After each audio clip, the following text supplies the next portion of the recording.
Знам, насловот е малку проблематичен, нели? Како да расториш погреб? Да, затоа што ова е едно нешто кое е искрено, на вистина, би сакал да можам да го направам. Озбилно. Тоа е она. Разбираме дека секој погреб е веројатно едно од најтешките и најлошите искуства што човек може да го помине. Особено ако ви е некој близок.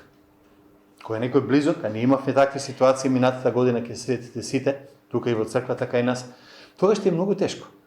Од една страна викам имаме надеж, од друга страна имаме страф. Од една страна викаш, добро, знам дека него му е подобро таму каде што е наместо мене, што ми е тука. Од другата страна викаш, па добро, кој сака да му се случи тоа?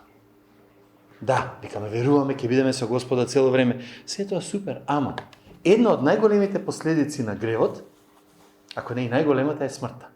Е физичката смрт и стравот од смртта како таков. И ова е нешто кое секој се соочува со него. Не еден, не двајца, не тројца. Во Римјаните 6 глава ни се вика заслуженото за греф е смрт. Во Римјаните 3:23 исто се кажува истата работа. Ние спомнува таму. Секој во човештвото го разбира стравот од смртта. Апостолот Павле вика, за мене е подобро да бидам со Христос, ама не ми се умира. И заради вас во тело тука можам да застанам, да направам нешто, додека Господ ми ги даде деновите. Не велам дека се плашал, ама разумно, рационално е секој од нас сака да остане нова земја, колку што Господ ќе му даде. Се зборува за еден научник, што рекол вака, јас имам само две прашања во животот. Првото е дали е смртта победена и второто прашање е дали е победена и за мене. Од едно е некој да ја победи смртта. Знаете, има еден куп филмови такви снимани, сте ги гледале сите, Хайлендери, не знам колку беа таму, луѓе што живеат со генерации, со генерации, со генерации, живеат малтене вечно. На филм. А прашањето дали е тоа за мене? Дали јас можам да го искористам или да го добијам тоа? И сакам заедно пак да се вратим во Матеј, во Марко, уствари 5 глава, 35 до 43 стих. Ова е вистинското чудо. Мислам, и претходното беше вистинско чудо, каде што Исус ја исцели жената, ама ова е чудото кое се припремаше и до кое сакавме да стигнеме, да видиме што се случува. Бидејќи тука во овој момент, во овој текст што го читаме, Исус растори погреб. И беше многу шокантно за сите.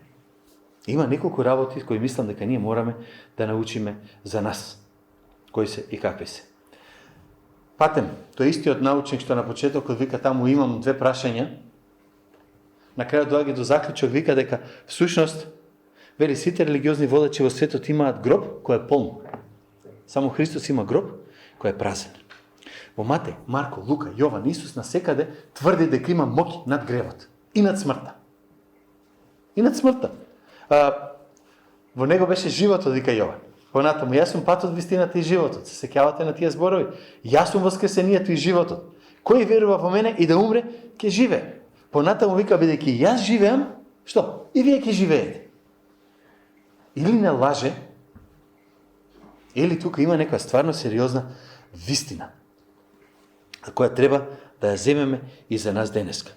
Во 5 глава, всушност, оваа случка со Јаир е случка која е кулминација и врв на неколку работи што се случува во 4 и 5 глава. Во 4 глава од Марко ќе прочитате дека Исус има моќ над ветрот и над брановите. Сеќавате, беше во коработ, имаше голема бура, учениците се распаметија, Господи помагај, тој застана, вика и заповеда на бурата, молкни, престани, се смири учениците, ги фати ужас, ги фати страф. Кој е овој што и ветрот и брановите го слушаат? Во истата 5 глава на почетокот видовме дека Исус имаше моќ на демоните. Имаше обседнат човек. Исус го излечи. Го реши тој проблем. Во 5 глава минатиот пат зборувавме за жената која имаше сериозен проблем. Дојде кај Исус, Исус си го реши проблемот. Гледаме неговата моќ над болната жена, ама сега кулминацијата е оваа. Моќ над смртта.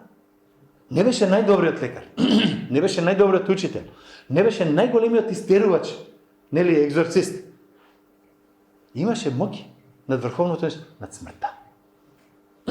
Нешто кое никој друг пред, нити после него, не го тврди дека го има. Добро, има луѓе што го тврдат, ама дека го постигнале, тоа е друга приказна. Тој е единствен.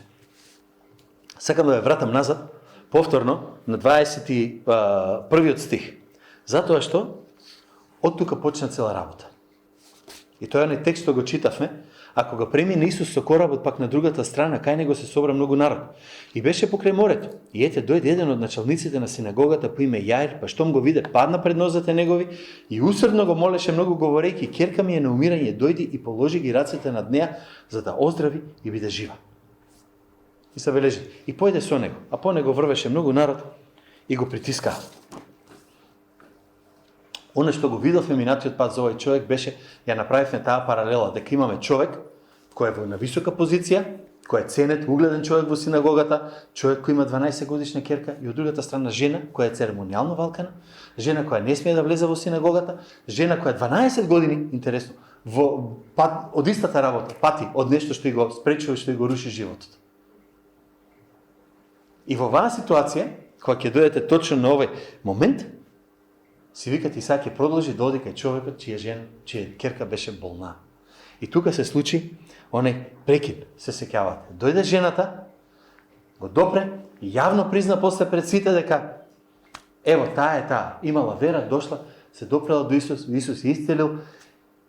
И не вика таму Исус додека уште зборуваше. Тоа е многу интересно таму тој дел. Се случува овде, во таа гужва, во таа толпа има многу народ околу него и во сето тоа како достапен за таа индивидуа, се сеќавате, зборувавме, тој тргнува, сега веќе време му е да тргне да оди кај човекот кој го запре, всушност, заради кој се случи и сето ова. Ќерка ми е болна, дојди да ја излечеш. Не знаеме кој со кого зборувал, ама тука ни пишува во следниот стих, вели таму додека тој уште зборуваше, дојде од кај началникот на синагогата и рекоа, ќерка ти умре, што му создаваш уште труд на учителот? Многу еден интересен овде дел има. Ние кога ги читаме овие текстови во Библијата, мислиме дека се случило за 10 секунди како што ние го читаме текстот. Не се случило така. Вика уште зборуваше, значи Исус си застана, си излечи жената, почна разговара, веројатно даде некоја поука, дискутира, Јаир е тука, се гризе, нервозен е, знам како му е, кога ќе застана на граница, има кола пред мене, тој таму бара документи по цела кола, чекаш, стоиш, дремеш, а овде е уште полошо. Имам болна ќерка, на умирање вика ќерка ми, овој се бави. Исус втор пат го направи ова. Исус два пати направи една иста ваква работа. Вториот пат беше со, ќе се сетите, со Лазар. Дој му каже на Исус, Лазар, твојот пријател умре, Исус остана уште цел ден, па дојде. Се врати назад. Да беше ти тука, немаше да умре, после беше муабет. Значи, овде луѓето му викаат, немој понатаму. Интересно е, Јаир му се обраќа, Господи, дојди да исцелиш ќерка ми.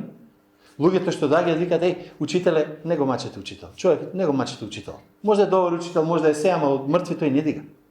Умрен човек, готов, завршивме работа. Тоа е реалноста. Ама Исус вели од кога ги чу тие зборови, му рече на началникот на синагогата: не плаши се, само верувај. Смени го стравот со вера. Многу тешка работа. И ако ми кажете дека ви е лесно, ќе кажам не е вистина. Смени го стравот со вера, речи Господи, оставам се. Во Лука 8:50 е интересен текстот, тоа е паралелен текст, таму вика не плаши се, само верувај и ќе биде спасен. Што ќе биде спасен, умрене. Знаете колкава вера треба за ова? Ние не можеме да веруваме дека Господ ќе се погрижи да не останеме гладни, голи, боси утре. Ајде да бидеме реални. А овде се бараше од овој човек вера, ќерка ми е мртва, не се секире, секи биде во ред. Ставете се во таа кожа, ставете се во таа ситуација, бидејќи стварно не е толку просто. Да беше, веруваш што ти може да ти исцелам? Верувам, нема проблем. А веруваш што и умрениот ќе го дигна? Не плаши се, само верувај и ќе биде спасена. Интересна е перспективата на нештата што нам ни се случуваат од Божја перспектива. Од наша перспектива работите ги гледаме на едно ниво и викаме овде нема спас, овде нема помош, овде сме заглавени. Од Божја перспектива, Бог вика, јас гледам поинаку на сето ова. Тешко е да ја стекнеме Божјата перспектива, ама ова би требало, барем оваа порака, би требало да ни биде охрабрување за тоа. А можеме да го направиме. И патем, ние знаеме да брзаме. Побрзај, дај да завршиме. Некои нешта, многу ми е тешко. Јас почнувам од себе. Некои нешта се случуваат во времето кога Бог ќе каже дека треба да се случат. И ние ќе речеме, што не се случува пред 2 години, пред 3 години, пред 5 години? Треба ни текне нова. Не плаши се, верувај. Господ си има некој план, некој начин на кој ќе се случи. И во 37 стих вика, никому не дозволи да оди со него, освен Петар, Јаков и на Јован, братот на Јаков. Прв пат Исус издвојува тројца од сите ученици. За прв пат во Новиот Завет Исус вика овие тројца, сакам да им покажам нешто што ќе го немаат другите како искуство. Тој веќе имаше апостоли, имаше веќе избрано луѓето. Се беше тука. И тргнаа заедно со нив. Една причина сигурно не сакаше 12 луѓе плюс он, плюс Јаир, плюс жена му, плюс детето, плюс било кој друг таму во куќата. Толпа не ви треба кога има маки и проблеми. Кога вакви тешкоти имаш. Во секој случај, оди и дојде во куќата на началникот на синагогата, ни се вели таму. И продолжува, вика, виде растревоженост, плачење и силно врискање. Ако ги погледнете стиховите, ако го погледнете и оригиналниот текст, да видите. Овде беше оно што има еден збор, ретко се користи, пандемониум. Хаос. Луѓе вриштат, луѓе реват, луѓе плачат, не знам дали сте били на такви погреби, куват коси, не можат да се смират, нема начин да го примири никој, особено ако има близок некој ако паднал, ако загина, што е нормална некоја човечка реакција, што ќе речеме на нешто вакво. Не знаеме колку долго беше времето што Исус зборуваше со жената, пак ќе се повторам. Не знам колку време му требаше да стигне до куќата на Јаир, ама во меѓувреме девојката умира, доаѓаат гласници до кај Исус и се собираат луѓето да тажат. Без Фејсбук, без интернет, без објава на социјална мрежа. Значи помина време, помина саат. Девојчево сигурно не беше заспано, онесвестено, клинички умрено, не знам си што таму да бара. Беше мртва. Сите се собрани. Тука се вискотници на велико. Колку сакаше. Сега. Погребот е турбо. Веќе си е тргнато. Целиот процес си почнува да си оди како што си е ред. Во нашите преводи, во ниеден превод не забележав, ама во некои преводи стои, има запишено таму, кај што вика растревоженост, плачење, силно врискање, и вика и имаше инструменти. Ќе објаснам зошто. Да, малку подоцна ќе спомнам. Не е Марди Гра, не е Нью Орлинс и тие работи, ама сепак користеле нешто друго. Погледнете некои англиски библии, ќе видите и таму стои тоа. Погребов мора да го објаснам бидејќи е поинаков од оно што јас и ти сме научени. Погреб кај нас најчесто сакаме да биде една достоинствена, некоја си, не знам како да кажам, некој достоинствено нешто. Сите кои ќе во капелата, гледат да се потивки, ке шепотат и да плаче некој, гледа да не биде толку гласно. Знаете како оди тоа. Гледаш да се дотераш, да отидеш, чест да одадеш на човекот што починува таму. И така натаму. Тоа не е начин, принципот на кој оди. Сега. Тоа не беше начинот на кој тоа се случуваше историски кај евреите.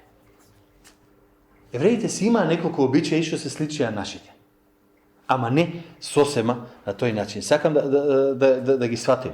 Првиот е дека во еврејската култура, културата на Блискиот Исток, тагата сакаш да искажеш гласно. Значи, нема затварање уста, нема трпање во себе, нема криење, гласно изразуваш целата тага што има. И затоа вика имаше врискање, имаше лелекање, имаше урлање, сите тие работи тука. И сите други околу тебе го прават истото. Сите, секој што ќе дојде, тоа се очекува од него. Второто нешто што мораш да го направиш беше да ја раскинеш својата облека. Да покажеш жалост. Ова значало, барем така викаат историчарите, ако почнете да читате по библиски конкорданци таму, дека луѓето кои доаѓаат на погреб, доаѓаат со нешто кое се спремни да го скинат. Нема да дојдеш во костумот па да го скинеш и да останеш без него. Ако си бил дел од семејството, близок, требало да ја раскинеш облеката над срцето. Ако не си бил близок, ја раскинуваш на друго место. Всушност, таму пишува еден автор дека 37 начини имало одредени на кои можеш и треба да скинеш облека кога си на погреб. Или на кој можеш да го направиш тоа како што треба.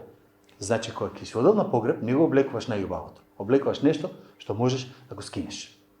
И всушност, на тој начин покажува сите се во мизерија и во беда. Сите парталави, сите врискаат, полека ситуацијата станува Не убава. Натаму. Сега, вториот елемент било дека секој пати си носеле професионални тажачи или тажачки, најчесто жени. Целта било тука да има некој што цело време ќе го поддржи тоа лелекање, пискање, вришкање и дерење. Наречници, што ги има во нашиот таму, нели по ние старите руски приказни, ако сте читали. Ќе дојде и ќе плаче. Ти го плаќаш, ти ја плаќаш таа личност да дојде и да плаче. Да покаже колку сите тука тажат. И знаете како, ако тројца плаче, четвртиот ќе се расплаче. Ако тројца лелека, четвртиот ќе почне да лелека. Тоа е нормална човечка природа, што се случува и нема од тоа мрдање.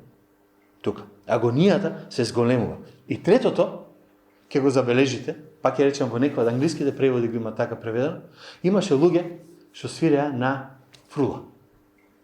Зошто? Наједноставен инструмент, сите го имаат, и доаѓаат некои луѓе и на тој начин со не пискав звук повторно да се покаже тагата и маката. Може да замислите како тоа сето изгледа, се заедно. Најсиромашкиот израелец, ако одел на погреб, морал да има барем 2 флути и барем една тажачка. Барем една жена која ќе тажи и ќе плаче. Јаир не беше најбедниот, очигледно. Значи, сигурно ги имаше многу повеќе. Сега обидете се да сватите ситуацијата во која он се наоѓа. Во тој хаос. Растревоженост, плачење, силно врискање. И кога Исус легва во сето тоа, сега замислете го, вика, што сте се развикали и расплакали? Девојчето не е умрено, спие. Погребот е во полна брзина. Според Лука, ако го прочитате паралелниот текст, вика, не плачете, таа не е умрена. Како ќе се поставите вие да бевте на тој погреб?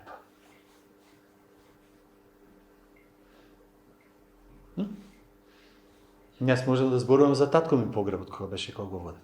Да дојдеше некој и да ми каже само, што сте се растажиле си да тука. Човекот не е мртов. Он не е мртов. Мртов? Не, ова вика, не. И интересно е, се уште они плачат. Престанете, нема врска. Матеј продолжува и вели таму, вика, и ги истера тие што беа внатре. Истиот термин се користи како Исус кога влезе и ги истера, вика, менувачите од храмот.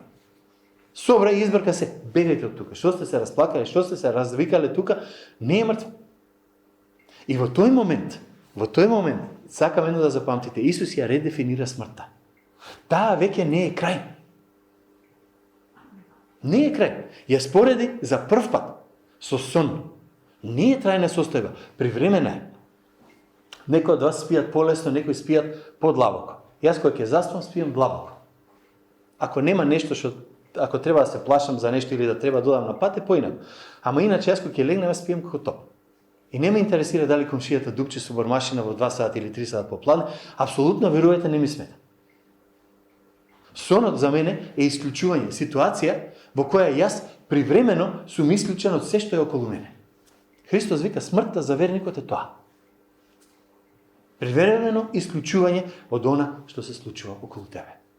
Не е крај, не е финална, не е завршена работата. Знаете, има еден виц, дека двајца стари луѓе стојат и разговараат меѓу себе, едниот му вика на другиот, кажи ми, вика, што сакаш да кажат на твојот погреб? И му вика, јас сакам да кажат, види го, мрда, жив е. Но никој не му се умира. Никој со радост не го чека тоа нешто овде. И јас сум сигурен дека овие зборови на Исус ја шокираа толпата. Девојчето не е умрено. Мислам дека беше апсолутен шок. Тоа редефинирање, ова веќе не е крајот за тебе. Ова не е се сврши и веќе никој не те гледа. Дојде до тука неговото вечно почивалиште. Не. Спие. Века тука. Привремено. Не е трајно. За да не ги судиме многу луѓево, јас сум сигурен дека никој од нив до тогаш не видел воскресение. Јас сум сигурен дека никој од нив во тоа време не можел да си разјасни што точно овој тука човек зборува. Човек, пак ќе речем, учител. Се едно. Патем и апостол Павле после ја зима оваа идеја дека смртта е само сон. И во неговите посланија зборува за смртта и за сонот, како таков овде. Кога ние веруваме во Господ Исус, да, ќе умреме, ама одиме кај Христос. Да, привремено не функционираме во оваа рамнина каде што сме сега тука, јас и ти. Ама знаеме дека ќе бидеме заедно, знаеме дека е привремено, знаеме дека ќе дојде онолку саат колку што Исус рекол, сите ќе станеме, што сме во Него и ќе живееме вечно. Тоа го знаеме, тоа ни е сигурноста која Господ ни е дал. Она апостол Павле што вика отсутни од тело, присутни кај Господ. Подобро е вика да заминам и да бидам со Христос. Тоа му е целта. Каква беше реакцијата на тажачите? Може да претпоставите. Во стих 40 вика, а тие му се подсмеваа. Или според Лука, вели, баш така вика таму, знаејќи дека е умрена. Тие беа 100% уверени дека девојката е мртва. Не требаше никој да им кажува. И затоа се подсмева. Си игра мајтап.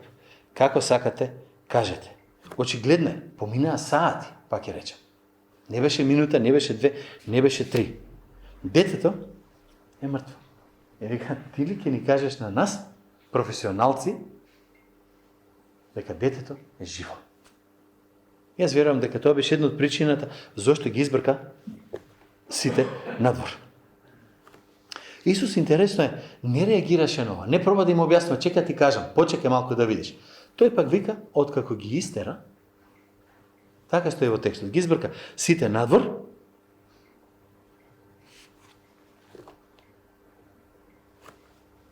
изгледа дека како што Матеј вели, им кажа претходно да излезат, а они не сакаа. Си застанаа да гледат серии да му се смеат. Гледа овој што зборува, чека да име што ќе му кажеме и како ќе одговориме. Ова. Патем, не ли е иста ситуација денеска? Кога ние ќе кажеме еден ден ќе воскреснеме во Христос, што вика народот? Се смее. Зошто е леле колку е смешно? Кој станал од мртвите па да ни каже на нас? Кој видел такво нешто па да ти ќе биде? Се наоѓаат во ситуација баш ова Исус да ги истера надвор. Каже, бегајте од мене сите вие кои вршите неправедни дела. Многу сериозно. Иако е погреб на крај крајшта, мора да биде сериозно тоа што се зборува. Ама Исус вика, нема никој мене да ми вика кој е овој луд човек што мисли дека мртовец може да оживее. Или дека мртовец спие. Поентата е, гледајме, поентата е, јас ке го направам тоа. А ако се смееш, ќе излезеш надвор. Тоа подсмевање не го ограничи на Христос. Тоа подсмевање не го натера да каже ајде, вие подсмевајте се, па ќе видиме што ќе... Чекајте да видите што ќе направам. А многу е занимливо овде, за мене барем. Интересно е, од кога ги истера сите, ги зеде таткото и мајката на девојчето и оние што беа со него и влезе кај што лежеше девојчето. Ова ги истера, испразни, ги зема. Буквално, што значи? Ги собра, ајде со мене, влегувајте внатре, дајте да отидеме кај мртвото девојче. Веќе нема толпа, нема луѓе. Хаосот е надвор. Предпоставам дека сега повеќе се слуша смеење отколку плачење. Предпоставам дека професионалци веќе се платени да плачат, веќе нема зошто да плачат, избркани се, платени се.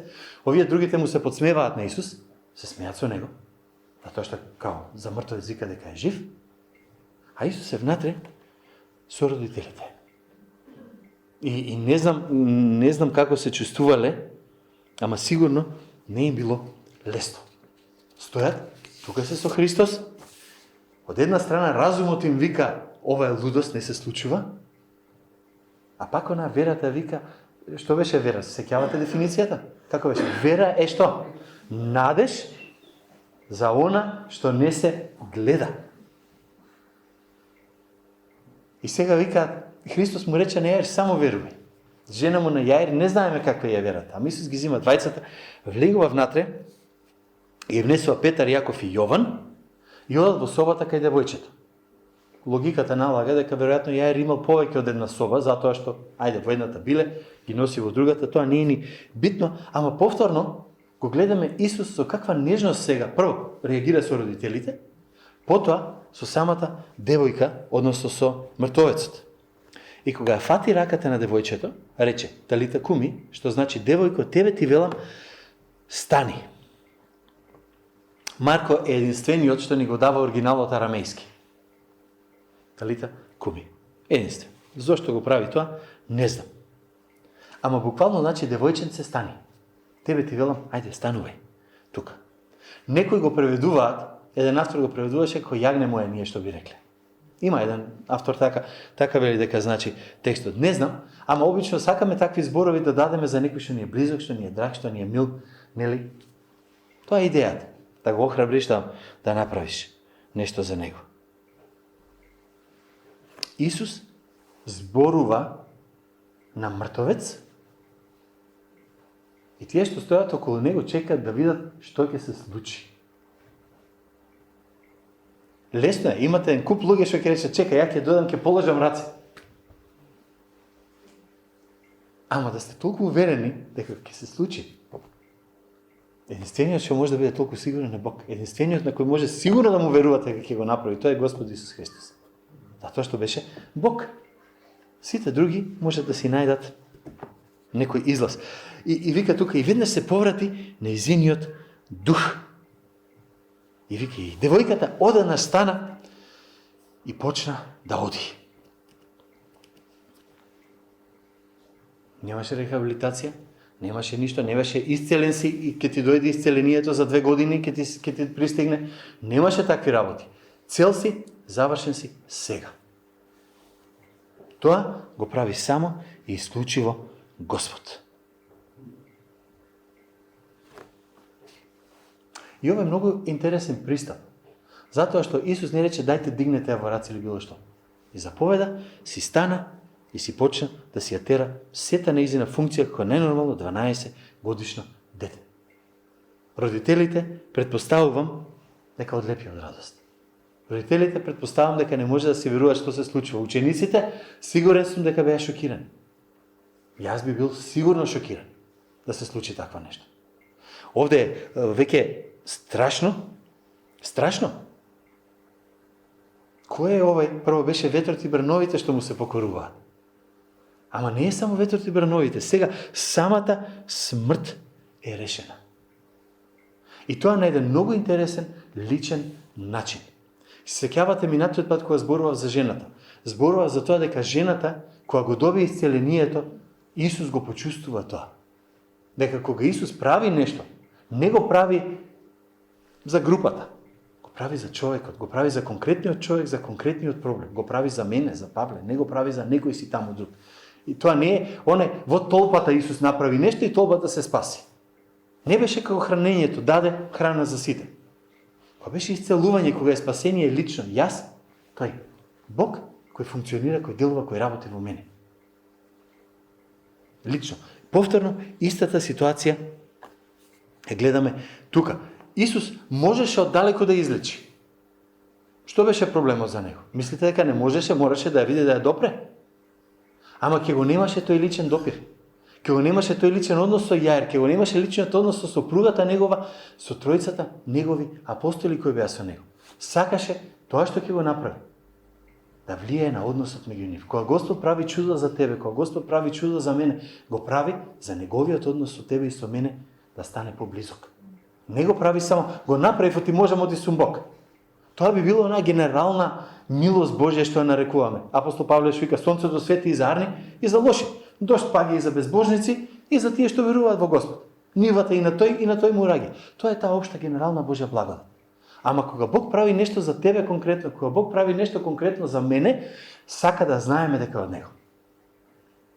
Сака да знае дека лично е вклучен во таа работа. Директниот пристап. И многу интересно е.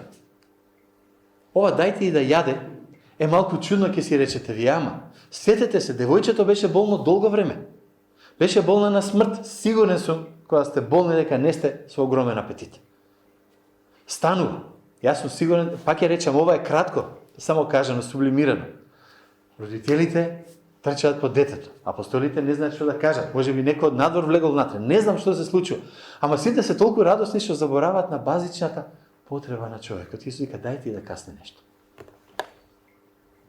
Грижа не само за духовното, Бог се грижи за телесното за нас. Бог се грижи за нашите секојдневни, овие најбазични, банални потреби.